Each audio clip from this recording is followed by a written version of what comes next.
pleasure to have you here, and of course the whole Northrop Grumman team providing our lead sponsorship at Airborne ISR. My first question is to do with undertaking the flight tests for the Maritime Surveillance Suite on the US Navy's Triton UAS. I know this has been a recent undertaking. What can you tell us about the results and the progress of this program?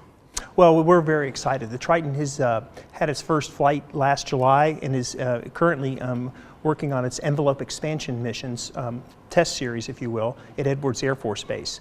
We actually completed the 12th flight test yesterday, and the airplane's performing, magnificently. It's been very, very good. Concurrent with the flight test, we've started mission system testing in a Gulf Stream, where we have the multi-function airborne sensor, the very sophisticated radar that Triton is equipped with. That's currently flying, as I mentioned, in the Gulf Stream, also in Southern California. So we're actually having, sort of running two test programs concurrently, and very satisfied with the progress on both. Great to hear. And what will the overall capability entail, and more importantly, why is this capability vital to modern naval operations? It's a good question. I think that, when you looked at how U.S. Navy chose to recapitalize its maritime patrol force, and I think there was a broad realization that it simply wasn't possible to recapitalize manned aircraft on a one-for-one basis. So when they selected a replacement aircraft for the P-3, they selected two, the Boeing P-8 and the Triton MQ-4C. 75% of all maritime patrol flying is maritime ISR, and the mission that the Triton can do that 75% with minimum expenditure of fuel and crew hours, if you will. It's very exciting. The aircraft is equipped with an imaging radar that works over land for land imaging as well as maritime targets. It's capable of collecting electronic sensor measures, ESM, as well as having an electro-optical system and an automatic identification system to identify ships at sea.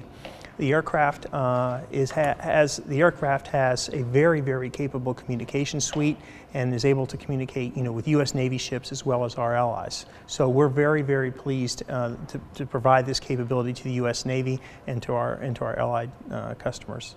The whole community, I think, is looking at this with a keen eye.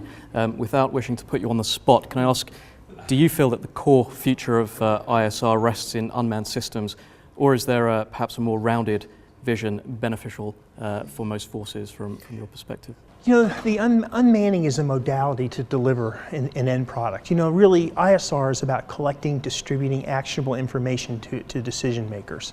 When you look at the amount of work that has to be done, the day-to-day collection of information to provide the situational awareness that nations need so they can make good decisions in times of crisis and have a good understanding of the day-to-day global commons, the sea, if you will. The value of unmanning, and I'll quote our friends at AUVSI, is the dull, the dirty, and the dangerous. The mechanics of going out and collecting a surface picture, understanding maritime traffic patterns, managing that kind of information isn't dangerous, but it certainly isn't exciting necessarily. And so a persistence UAV, the value of persistence, where if you want to fly out 1,200 miles, monitor an area for 24 hours and return, that takes 3 or 4 manned missions at a minimum. One Triton mission can cover that in a single sortie.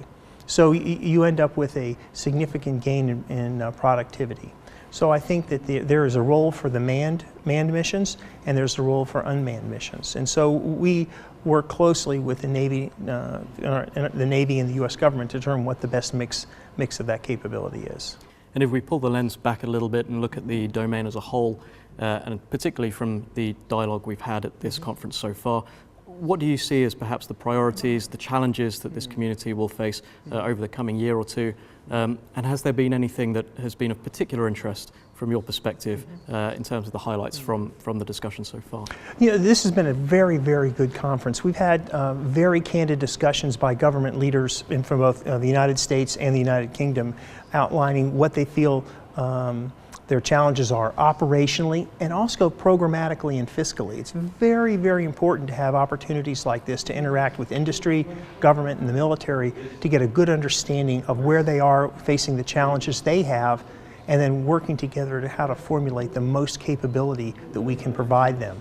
We want to do the things that our governments want. We want to provide the capability to make our young people successful. And I think that this conference, quite frankly, has given us significant insight into that in a way that is only possible when you sit down with your contemporaries, your colleagues, and the government's people to have that discussion. Well, it's a pleasure to have you here and the entire team. Thank you very much for your time. Oh, I enjoyed it. Thank you very much. Thank you.